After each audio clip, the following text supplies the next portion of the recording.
Cabe destacar que en medio de las circunstancias que estamos viviendo, la gente ha tenido miedo y ha tenido esta gran necesidad de acapararse con estas cosas que son básicas. Pero yo quiero llevar esta necesidad básica hacia nuestras vidas. ¿Cuál sería la necesidad básica de nosotros? ¿Es el alimento? ¿Es el trabajo? ¿Es la normalidad? Y para esto quiero llevarlos al libro de Marcos, en el capítulo 2, donde en el verso 1 encontramos una siguiente historia de un paralítico que llega para ser sanado por Jesús. Y dice la palabra de Dios, dice Jesús de la siguiente manera: entró Jesús otra vez en Capernaum después de algunos días, y se oyó que estaba en casa, e inmediatamente se juntaron muchos, de manera que ya no cabía ni aún en la puerta, y les predicaba la palabra. Entonces vinieron a él unos trayendo un paralítico que era cargado por 4. Quiero detenerme ahora y quiero dividir este tema en 3 puntos principales, en 3 actos principales. El primer acto es la fe de 4 hombres. ¿Cómo 4 hombres logran entrar a la casa donde estaba Jesús?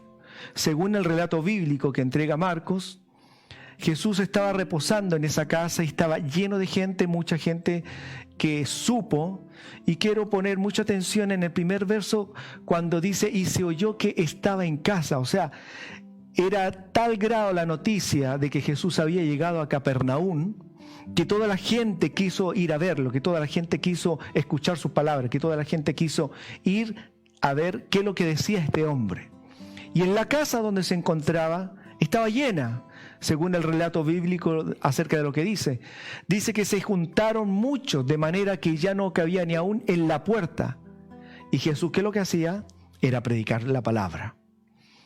En medio de esta escena, 4 hombres llevan a un paralítico. Yo me imagino que a través de alguna camilla o algo que lo tenían afirmado, y quieren presentarlo delante de Jesús, porque ese hombre tenía una necesidad muy importante, una necesidad básica, algo que realmente urgía que Jesús pudiera atenderlo. Ahora, si bien la casa estaba llena, alrededor de la casa también estaba lleno, no podían entrar por la puerta. Lo que hicieron fue subir por el techo. Imagínense en 4 personas tratando de subir a un hombre paralítico por el techo. Y el techo, me imagino que debió haber sido una techumbre bastante básica, bastante liviana, de tal manera que el relato bíblico dice que como no podían acercarse a él, el verso 4, a causa de la multitud descubrieron el techo donde estaba, y haciendo una abertura bajaron el lecho en que yacía el paralítico. Según el relato, dice que el paralítico estaba sobre este lecho, y estos cuatro hombres subieron al techo e hicieron bajar para que Jesús pudiera atender esa necesidad. Ahora bien, Jesús, imagínese el maestro, o me imagino yo acá predicando, entregando un mensaje, que de pronto del techo de la casa bajan 4 hombres trayendo un paralítico. Lo asombroso es que Jesús, cuando ve esta escena que irrumpe directamente el ambiente, irrumpe la predicación, irrumpe la palabra que Jesús estaba hablando, lo que ve Jesús, más que la interrupción, y que se denota en el verso 5, cuando Marcos relata que dice, al ver Jesús la fe de ellos. Y aquí hago un paréntesis. Yo me pregunto, ¿a quién se le ocurriría llevar un paralítico en una camilla cargado para llevarlo a Jesús? ¿A quién se le ocurriría pasarlo por el techo? todo esto lo que vio, todo lo que sucedió, Jesús lo vio como un acto de fe. Un acto de fe de 4 hombres trayendo un paralítico, trayéndolo a Jesús. ¿Por qué? Porque Jesús, las palabras de Jesús son vida y sanan el alma y sanan el cuerpo. Ahora bien, cuando Jesús ve la fe de estos 4 hombres, yo me pregunto, ¿en cuántas oportunidades a lo mejor Dios ha visto la fe de nosotros cuando traemos una persona que no conoce a Dios a que lo conozca? Cuando uno predica, cuando uno entrega un mensaje de fe, cuando uno entrega una palabra de amor a gente que no conoce, cuando vemos quizás algún amigo, algún vecino que lo está pasando mal y le hablamos acerca de Dios y lo traemos hacia Jesús. Lo que estamos haciendo es un acto de fe. Lo que estamos haciendo es llevar a alguien a los pies de Cristo. ¿Por qué? Porque pensamos, y aquí actúa la fe, estamos seguros de que Jesús tiene la solución para la vida de esa persona. Que Jesús tiene la solución para la vida del hombre. De que Jesús, más que un gran profeta que vino a la tierra, es el autor de la vida, el autor del alma, el consolador de los corazones angustiados, el que ampara nuestras vidas. Esa fe profunda que podamos tener por Jesús se traduce en actos de fe, como estos 4 hombres que llevaron a alguien que no conocía a Jesús, que quizás por sus propios medios tampoco podía tener la posibilidad de encontrarse con Él. Pero estos hombres tomaron a este paralítico y lo llevan por fe al que podía sacarlo de las ligaduras de su enfermedad. Ahora bien, cuando yo veo esta escena, veo que la necesidad imperiante de aquellas personas era que el paralítico sanara, ¿cierto? Uno puede pensar, pucha, lo llevaron para que Jesús lo sane, porque ese es lógicamente la necesidad primordial que necesita el hombre. Si ustedes me preguntan, ¿qué es lo que necesitaba el paralítico? ¿Qué es lo que necesitaba el ciego? ¿Qué es lo que necesitaba la otra persona que venía con su mano seca? Bueno, que el paralítico pudiera caminar, que el ciego pudiera ver, que la mano seca estuviera restaurada, que la enfermedad del hombre sea sanada. Y mucha gente también viene con esa intención a buscar a Jesús por sanidad, por un milagro, por sanidad. Distintas son las necesidades que nosotros tenemos. Muchos por trabajo, muchos ahora quieren que Jesús los sane del COVID. Y encontramos diferentes tipos de necesidades primordiales para nosotros.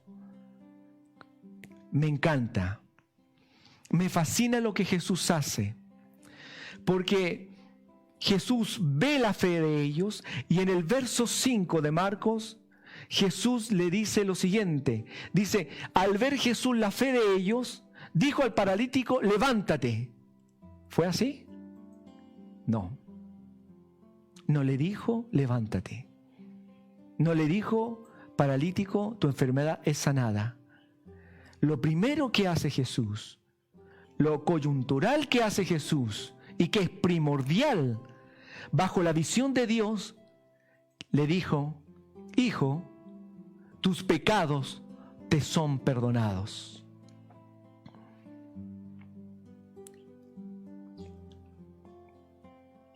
Pensemos un poco en esto. Algo no cuadra.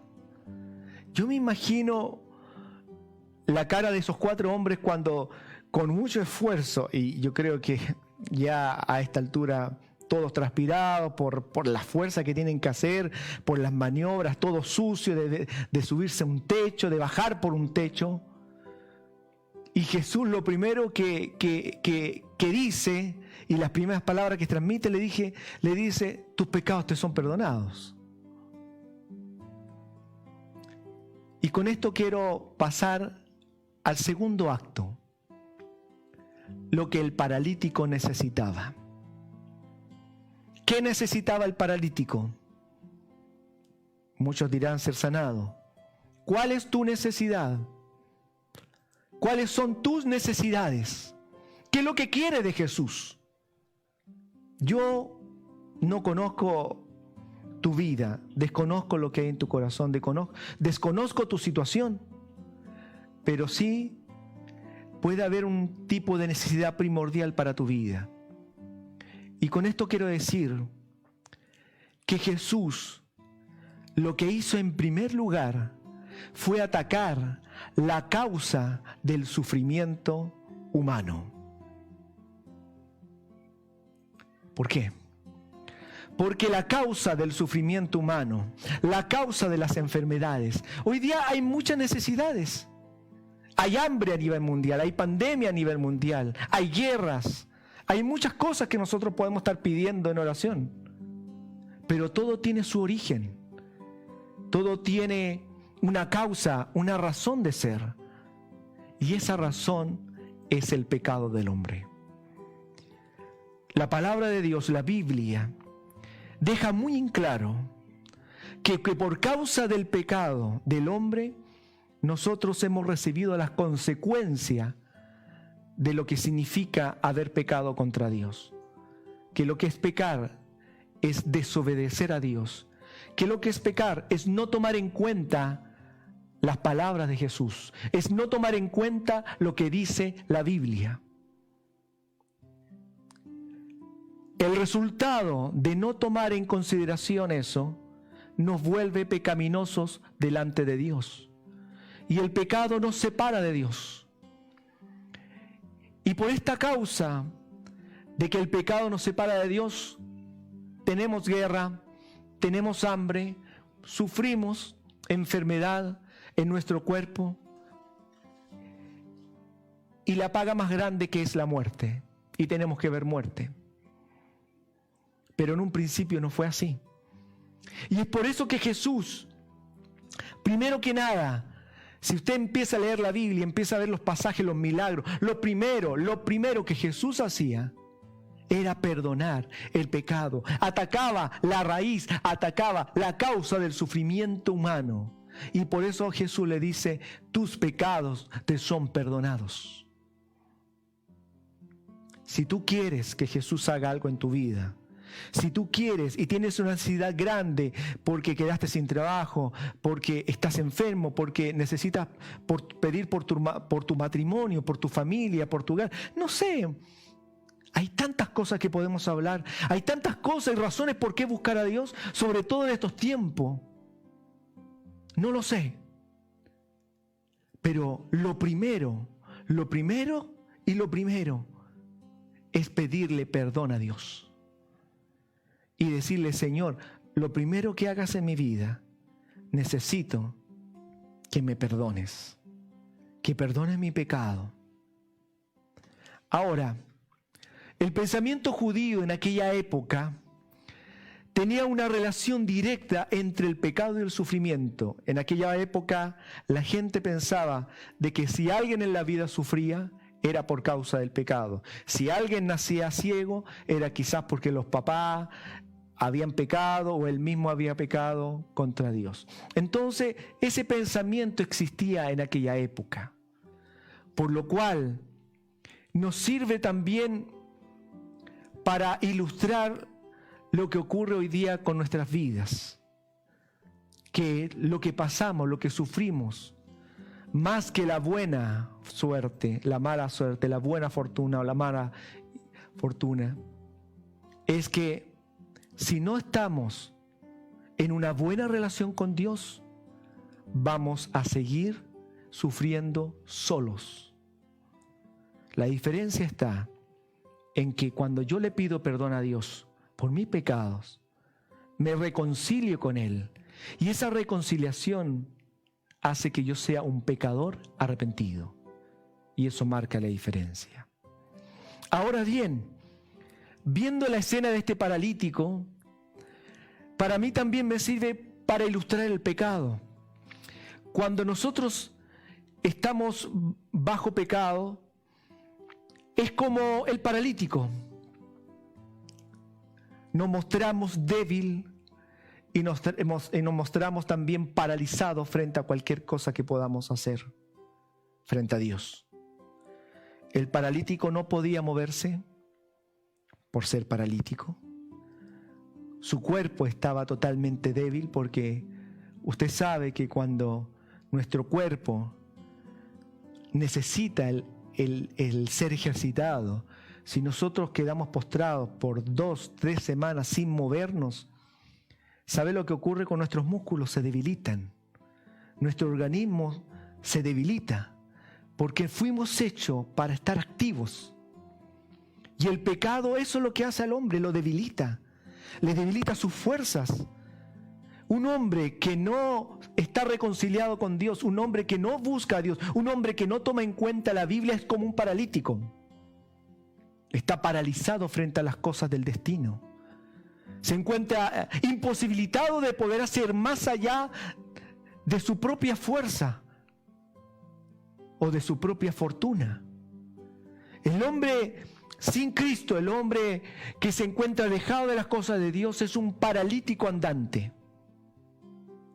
Y Jesús vino para que ese paralítico ya no fuera más paralítico. Jesús vino para que el pecado del hombre pueda ser frenado. Jesús vino a atacar la causa del sufrimiento del hombre, que es el pecado. El verdadero problema del hombre es ese. Ahora, en el verso 6 dice lo siguiente: estaban allí sentados algunos de los escribas, los cuales cavilaban en sus corazones.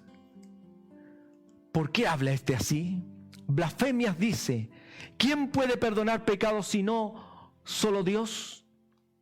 Y conociendo luego Jesús en su espíritu que cavilaban de esta manera dentro de sí mismo, les dijo: ¿por qué caviláis así en vuestros corazones? ¿Qué es más fácil decir? ¿Qué es más fácil? ¿Decir al paralítico, tus pecados te son perdonados? ¿O decirle, levántate, toma tu lecho y anda? Yo le pregunto a usted, ¿qué es más fácil decir?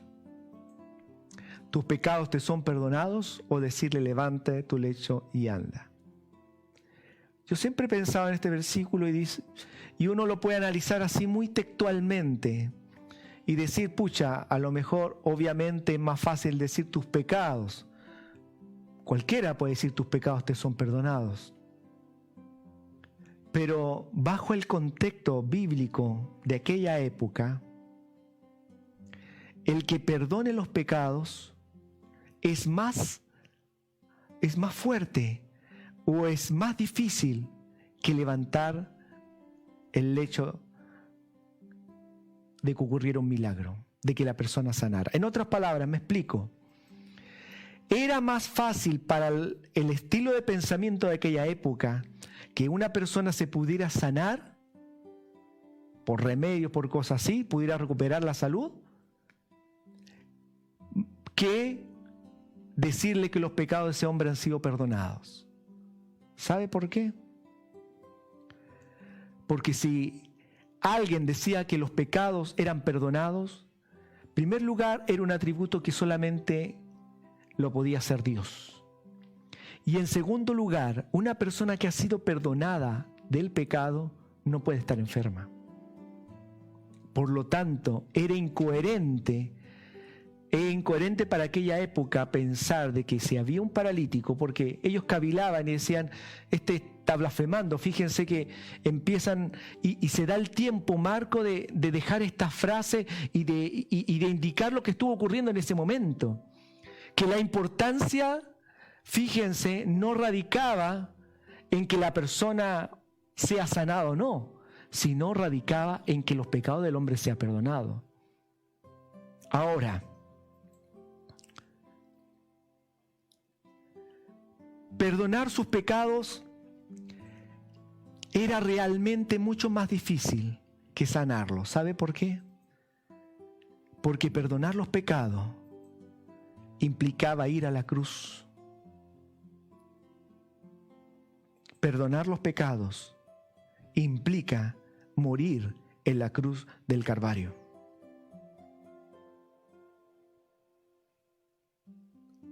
Por eso era mucho más difícil perdonar que sanar.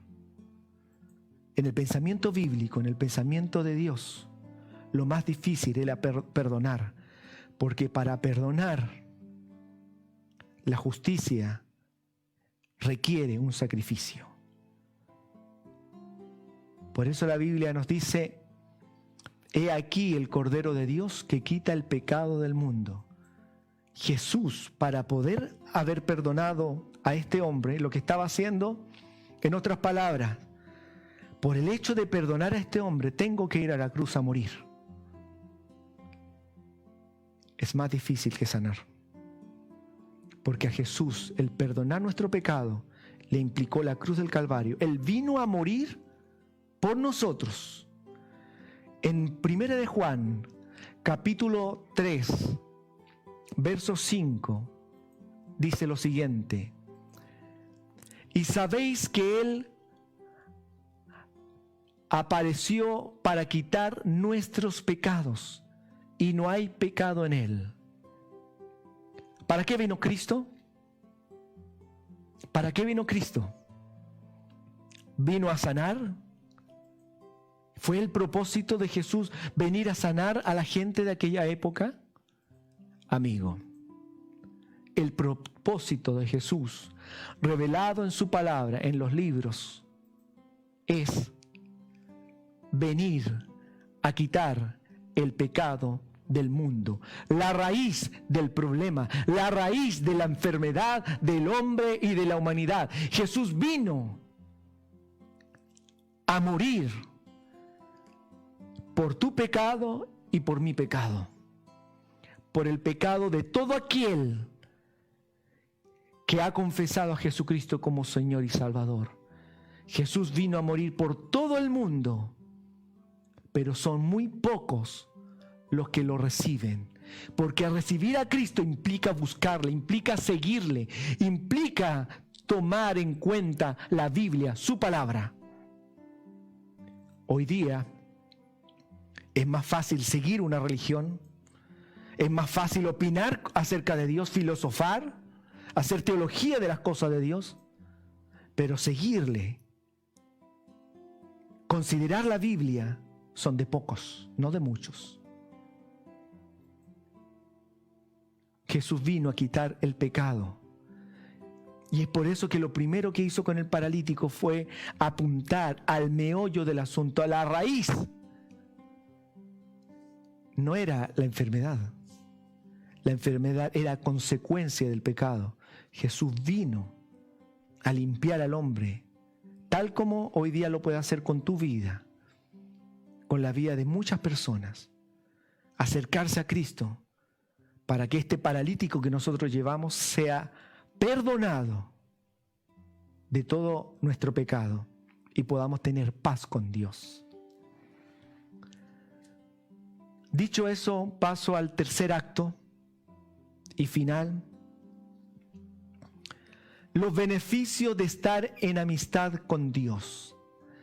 Cuando uno le pide perdón a Dios, ¿sabe lo que está haciendo? Se está reconciliando uno con Dios. Porque la Biblia dice que nosotros estamos muertos en nuestros delitos, en nuestro pecado, en nuestra desobediencia, por no considerar su palabra. Estamos alejados de las cosas de Dios, de la ciudadanía de Dios, dice la Biblia. Y eso nos pone como enemigo de Dios, porque la Biblia dice que no es conmigo, es contra mí. Por lo tanto, si alguien no está considerando la Biblia, no está considerando seguir los caminos de Jesús, en otras palabras, se transforma en enemigo de Dios. Y hoy día necesitamos, pero más que nunca, estar en amistad con Dios. Más que nunca necesitamos reconciliarnos y estar en las buenas con Dios. Porque cuando uno está en las buenas con Dios, recibe los beneficios de tener como amigo al doctor de los doctores, al gerente de los gerentes, al que une matrimonios, al que da paz al hogar, a la razón del ser de uno de nosotros. En el verso 10 de Marcos dice lo siguiente: pues para que sepáis que el Hijo del Hombre tiene potestad en la tierra para perdonar la raíz del problema, pecados. Dijo al paralítico: a ti te digo, ahora que ya te perdoné, recibe este beneficio, levántate, toma tu lecho y vete a tu casa. Entonces él se levantó enseguida y tomando su lecho, salió delante de todos, de manera que todos se asombraron y glorificaron a Dios diciendo: nunca, pero nunca hemos visto tal cosa. ¡Qué maravilla! ¡Qué ganas de poder haber estado ahí en esos tiempos y ver al Maestro hacer sus milagros, perdonar al hombre! Cuando Jesús perdonaba, no era cuando cualquiera te dice te perdono. El perdón de Dios llega al corazón. El perdón de Dios llega al alma y uno se siente realmente perdonado y nuestra vida queda livianada. Mucha gente hace tantas cosas para poder tener paz interior, buscan la paz interior, hacen meditación, hacen filosofía, buscando el equilibrio de nuestro ser. Querido amigo, querida amiga, la Biblia dice que el único que puede dar paz al hombre es Dios. Y es por eso es que es tan importante que estemos reconciliados con Él. La Biblia dice que si alguno hubiese pecado, abogado tenemos para con el Padre, a Jesucristo, el justo. Y la sangre de Jesucristo, su Hijo, nos limpia de toda maldad y de todo pecado. Qué maravillosa noticia. Qué esperanzador escuchar su palabra. Saber de que Él está todavía, que mientras podamos respirar, tenemos la oportunidad de decirle: Señor, perdónanos. De apuntar a la raíz del problema de nosotros. Y comenzar a seguirle, comenzar a buscarle, comenzar a leer su palabra. Comenzar a escuchar su palabra. Y comenzar a hablar con Él a través de la oración.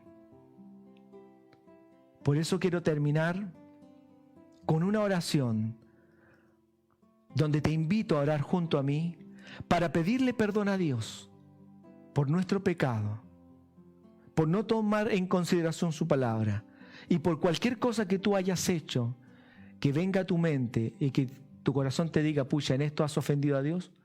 Es el momento de hacerlo. Yo te invito a que cerremos los ojos y oremos en humildad a Dios, porque Dios da gracia al humilde. Padre, en el nombre de Jesús, te queremos pedir, primero que nada, que nos perdones, porque a veces nos encontramos tal como ese paralítico, paralizados, sin fuerzas y debilitados. Señor, perdónanos, perdónanos y coloca la paz en nuestra vida. Coloca la paz en nuestro corazón. Ven a nuestra vida. Que mi corazón sea tu hogar y que esté en amistad con mi Dios. En el nombre de Jesús lo pido. Amén y amén. A veces es tan simple. Lo importante, querido amigo, es hacerlo de corazón. Lo importante es hacer y hablar con Dios de corazón. Así como yo te estoy hablando y tú me estás escuchando, tú puedes cerrar tus ojos en cualquier parte y decirle a Dios: Dios, ayúdame. Esto es lo que estoy pasando. Gracias, queridos amigos. Que Dios bendiga grandemente su vida. Que Dios bendiga tu hogar. Que Dios te ayude en todo lo que puedas estar pasando, porque el Señor está presente en cada momento.